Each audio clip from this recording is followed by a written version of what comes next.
अगर आप चाहते हैं निषाद फिल्म के ऑडियो वीडियो सबसे पहले आप तक पहुंचे, तो इस चैनल को सब्सक्राइब करें और साथ ही बेल आइकन को दबाना ना भूलें।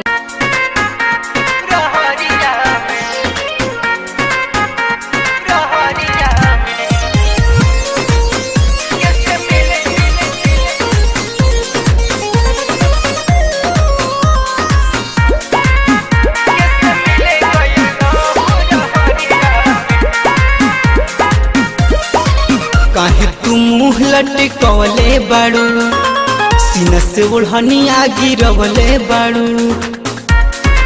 का हो का भई?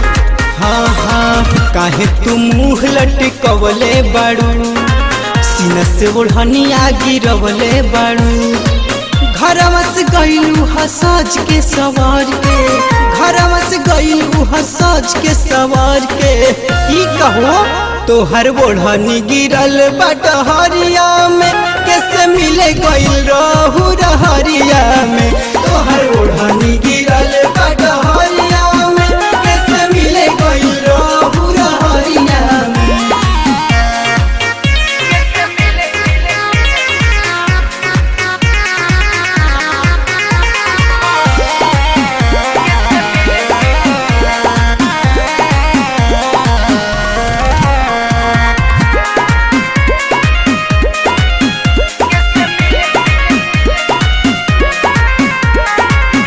सोरह के उमर बाटे, मन में बड़ी डर बाटे।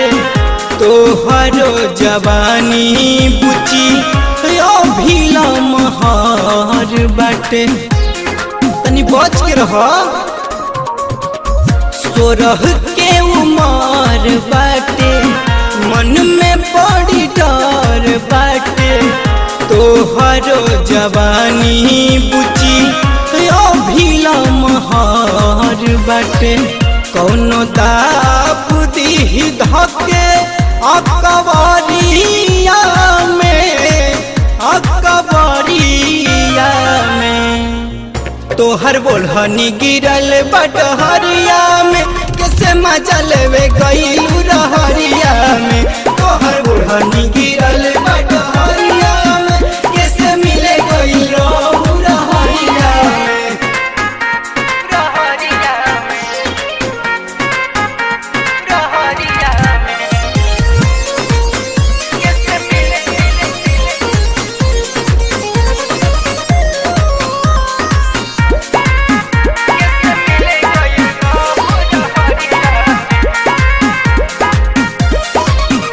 पांडे हवलदार दीपक कहेले बतिया सही।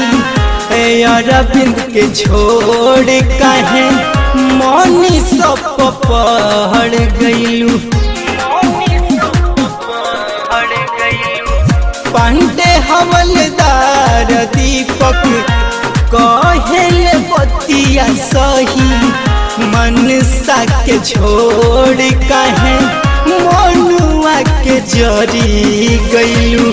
तोहके देखले पापी पिनस रहरिया में, हो रहरिया में। तोहर ओढ़नी गिरल बटहरिया में, कैसे मिले गइल रहू रहरिया में। तोहर ओढ़नी गिरल बटहरिया में, कैसे मिले गइल रहू रहरिया में। बतावा हो लजात काहे बड़ी?